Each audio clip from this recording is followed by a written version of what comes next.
네, 오늘은 7월 30일입니다. 7월의 마지막 수요일, 아까 말씀드렸듯이 수요 기도회가 있습니다.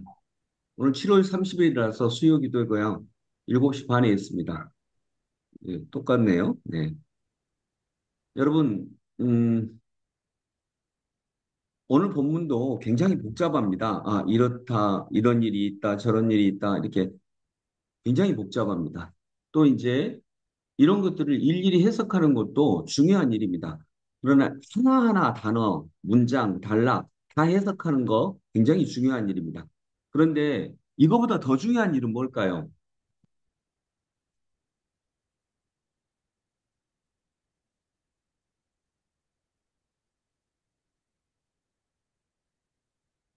한번 얘기해 보세요. 이렇게 아무 말도 않고 전체, 계시면 제가 쑥스럽죠. 네. 어, 전체적으로 이거보다 보는 더 거라는 중요한 일. 그러니까 여기 나오는 한 단어, 한 단락 이걸 하나하나씩 이게 무슨 뜻이지? 이거 아는 거 중요합니다. 그러나 그거보다 더 중요한 거. 전체적으로 보는 거. 그렇죠. 전체적으로 보는 것이 중요합니다.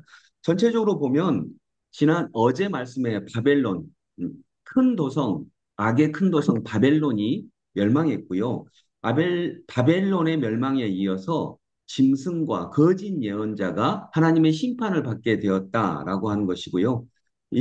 그들을 심판하기 위해서 흰 말을 타고 오신 예수님과 예수님의 군대가 아마겟돈에 모인 짐승의 군대와 싸워 이긴다라고 하는 것입니다. 그래서 여러분 그 아마겟돈 전쟁 이런 거 들어는 보셨죠? 예, 이단에서 많이 네. 이야기하는 것입니다. 아마겟돈 전쟁, 음, 아마겟돈 전쟁에 대한 이야기가 오늘 있습니다. 오늘 본문에 있습니다. 이렇게 하나하나 해석하는 거 중요한데 결국에는 뭐냐? 예수 그리스도께서 어린 양의 군대와 함께 승리하셨다라고 하는 것입니다. 악한 세력을 심판하셨다. 결국 그 이야기를 세부적으로 하고 있는 것입니다. 이게 더 중요합니다. 우리는 승리하신 그리스도를 믿고 따르는 사람들이다. 이게 더 중요합니다. 여러분, 제가 그 장성을 거쳐가지고 또 정읍을 거쳐서 군산 거쳐가지고 이렇게 반드시 가면 좋은데 반드시 가는 길이 막혀가지고 또 어디 또 대구 쪽으로 갔다가 또 춘천으로 갔다가 그래가지고 목적지인 서울에 도착했다라고 할 때 중요한 건 뭐죠? 이런 걸 다 기억하면 좋기는 그래서 좋아요. 그런데 중요한 건 서울에 뭡니까? 도착한 지, 서울에 서울에 도착한 도착했다. 그냥 서울까지 직선으로 가서 한꺼번에 도착하고 반듯하게 아주 짧은 시간에 도착하면 너무 좋겠지만 여러 가지 어려움이 있어서 어디로 갔다가 막 저쪽 옆으로 갔다가 그러나 결국 서울에 도착했다. 가장 핵심은 서울에 결국 도착했다. 이겁니다. 이게 중요합니다. 물론 야 어디 거쳐서 갔대? 라고 하면 아, 이렇게 가서 춘천도 거쳤다가 뭐 대구도 거쳤다가 뭐 이렇게 했는데 갔대. 이렇게 다 알면 좋겠지만 결국 가장 중요하게 알아야 되는 것은 조금 힘든 일도 있었지만 서울에 도착했대. 이게 더 중요합니다. 근데 오늘 요한계시록을 해석하는 것도요. 결국 이걸 해석하는 게 가장 중요합니다. 여러 가지 어려움이 있었고 이러이러한 과정을 거쳤지만 결국에는 어, 하나님의 어린 양이 승리하셨대라고 하는 것입니다. 악의 세력을 완전히 멸망시키셔서 승리하셨대. 요 얘기를 하고 있는 것이 요한계시록인 것입니다. 그게 더 중요합니다. 그게 훨씬 더 중요한 내용입니다. 그래서 결국 우리는 뭘 믿어야 되냐? 하나님이 승리하셨대. 음, 결국에는 하나님이 승리하신대라고 하는 종국적인 승리를 우리가 예정되어 있다는 것을 믿는 것이 중요하고 이것이 요한계시록에서 가장 중요한 것입니다.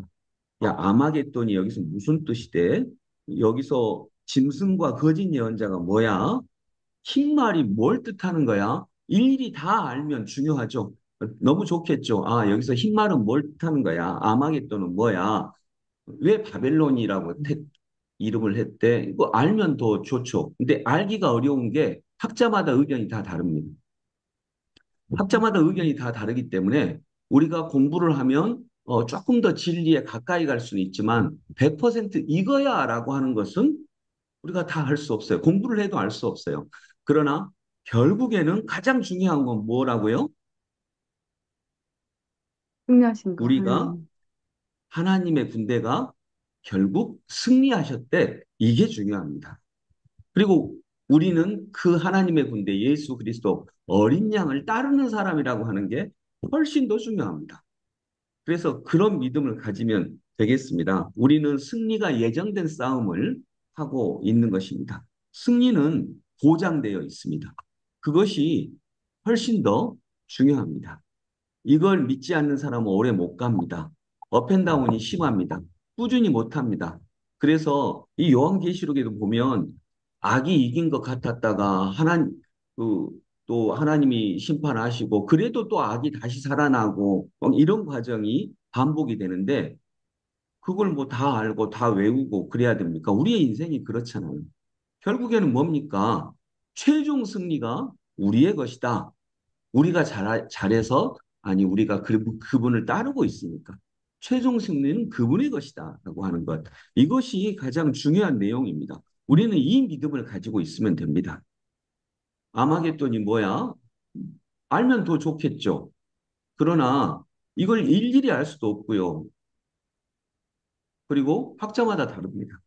흰말이 뭘 상징하는 거야? 알면 좋겠죠. 그러나 학자마다 다릅니다. 다 다릅니다. 신천지가 다르고 어떤 신학대학 교수님은 이렇게 생각하고 미국 어떤 교수님은 또 이걸 이렇게 해석하고 다 다릅니다. 그러나 동일한 것 우리가 최종 승리한다 이겁니다. 이걸 믿음이라고 얘기합니다. 그래서 여러분 우리가 요한계시록을 일일이 전부 다 해석할 수 있겠지만 어떻게 그럴 수 있겠습니까? 우리가 학자도 이걸 다 못하고 의견이 다 다른데 그럼 우리는 가질 수 있는 건 뭐냐? 최종 승리는 우리의 것이다. 여러분 이것이 우리가 볼 수 있는 가장 중요한 내용인 줄로 믿습니다. 아멘. 아멘. 네. 이런 믿음을 우리가 간직하시길 바랍니다.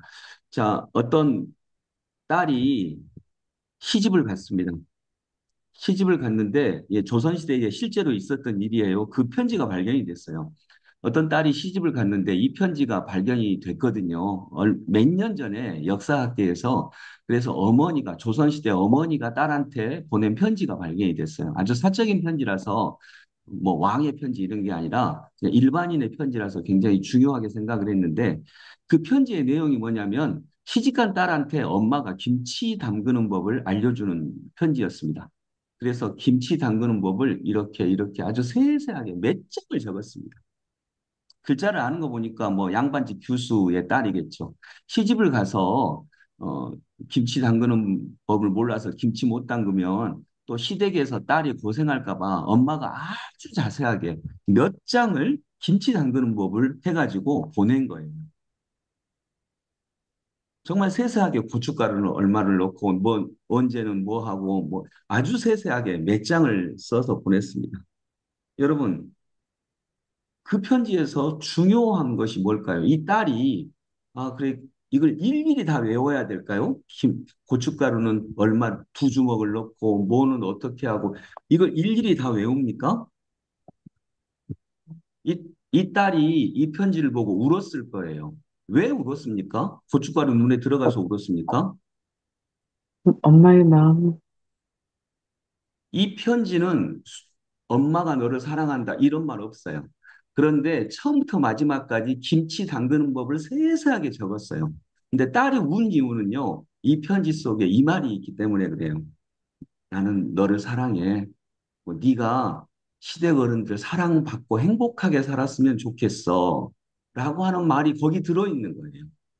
거기서 그 딸이 외워야 할 것은 그 딸이 느껴야 되는 건 그 엄마의 사랑이지. 거기서 고춧가루는 또 두 주먹 넣어야 되고 뭘 어떻게 해야 돼. 이거 아니에요. 그건 그냥 편지 다시 보면 돼요. 가장 중요한 건 엄마는 네가 사랑받고 시댁에서 생활했으면 좋겠어. 이게 엄마의 마음이야. 이거예요. 이 편지 속에는 이 말이 들어있어요. 그리고 아마 딸이 울었다면 고춧가루가 눈에 들어가서 우는 게 아니라 그 엄마의 쓰여져 있지 않는 그 말을 들어서 그래요. 요한계시록 읽을 때도 마찬가지로 읽으시기 바랍니다. 굉장히 많은 과정을 거칠 거야. 그러나 나는 너를 떠나지 않을 것이고, 나를 붙잡는 너희는 결국 최종 승리할 거야. 수없이 많은 업앤다운이 있겠지만, 너희들이 이기길 원해. 나를 따르길 원해. 이 말입니다. 이 말만 기억하면 세부적인 내용은 몰라도 됩니다. 그래서 여러분 요한계시록을 읽을 때 그렇게 읽으시기 바랍니다. 그렇게 읽을 때 우리는 이달에 빠질 이유는 없죠. 그렇게 읽으시면서 그 속에서 이렇게 수없이 많은 말들 속에서 그 딸한테 김치 담그는 법을 아주 여러 장에 걸쳐서 보냈던 그 엄마의 마음을 읽으시기 바랍니다. 엄마가 중요한 것은 고춧가루를 몇 주먹 넣는다. 이게 중요한 게 아니에요. 나는 네가 행복했으면 좋겠어. 시부모님들한테 사랑받았으면 좋겠어. 간절히 원해라고 하는 엄마의 마음. 요한계시록에도 동일하게 들어있는 주님의 마음. 우리가 잊지 않기를 원합니다. 기도하겠습니다. 주님, 요한계시록을 통해서 우리 주님은 우리에게 말씀하십니다. 나는 너를 너무나도 사랑하고 너와 함께 승리의 길을 가고 있다. 그리고 우리의 승리는 이미 예정되어 있다. 그러니 믿고 나아가라. 주님, 이 말씀 한마디면 요한계시록은 충분합니다. 이 믿음을 갖게 해 주시옵소서. 수없이 많은 말이 들린다 할지라도 그것은 엄마가 편지에 보낸 구체적인 내용들입니다. 고춧가루는 몇 주먹을 넣어라. 멸치는 어떻게 해라. 젓갈을 어떻게 해라. 그러나 이거 몰라도 됩니다. 알아야 할 때는 편지 보면 되고요. 이것은 또 그 지방에는 또 다를 수도 있습니다. 더 많이 넣을 수도 있고 더 적게 넣을 수도 있습니다. 중요한 건 그것이 아닙니다. 중요한 건 엄마가 나를 사랑하는 마음, 그 마음입니다. 그 마음 때문에 아마 이 편지를 받고 딸은 울었을 것입니다. 주님, 우리도 바로 그 마음이 되게 하여 주옵소서. 예수 그리스도 이름으로 기도드립니다. 아멘. 네, 오늘 시간이 많이 가서 죄송합니다. 우리 함께 어, 그 찬송하는데 19장, 찬송가 19장 1절만 찬양하겠습니다. 찬송하는 소리 있어. 19장은 찬송가 19장 1절. 찬송하는 소리 있어 사람 길